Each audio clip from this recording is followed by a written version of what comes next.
Hello friends, നേരത്തെ കാണിച്ച soybean കറിയുടെ റെസിപ്പിയാണ് കേട്ടോ ഇത്.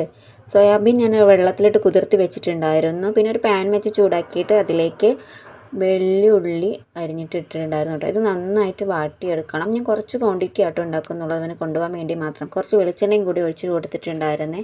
പണ്ട് സോയാബീൻ ചിക്കൻ ആണെന്ന് പറഞ്ഞ് പറ്റിക്കപ്പെട്ട ഒരു ബാല്യം എനിക്കുണ്ടായിരുന്നു കൈസ. ഇപ്പോഴത്തെ പിള്ളേരുടെ അടുത്ത് ഈ വേലയൊന്നും ഇറക്കാൻ പറ്റില്ലല്ലോ.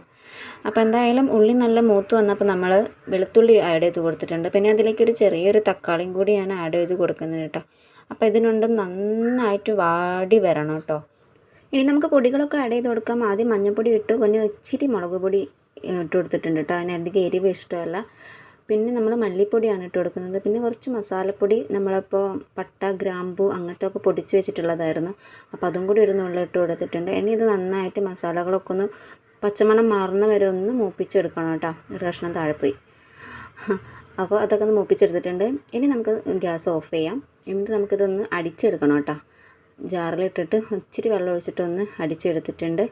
പിന്നെ നേരത്തെ വെച്ച പാനിൽ തന്നെ നമ്മൾ ഈ മസാല ആഡ് ചെയ്ത് കൊടുക്കുന്നുണ്ട് കേട്ടോ. ഒരു ഇച്ചിരി വെള്ളവും ചേർത്തിട്ട് നമുക്കതൊന്ന് തിളപ്പിച്ചെടുക്കാം. ഈ ഒരു കൂട്ട് നല്ല ടേസ്റ്റാണ് കേട്ടോ.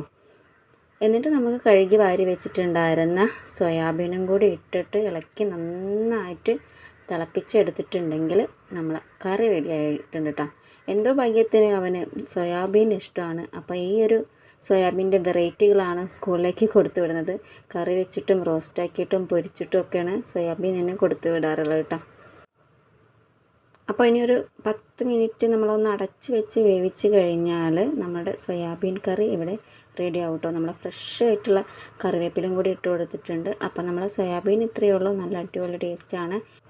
എരിവൊന്നും അധികം ഇഷ്ടമില്ലാത്ത മക്കൾക്കൊക്കെ ഇത് ഇഷ്ടപ്പെടും കേട്ടോ. അപ്പോൾ ഇതാണ് ഇന്നത്തെ റെസിപ്പി. അപ്പോൾ ഓക്കെ, ബൈ.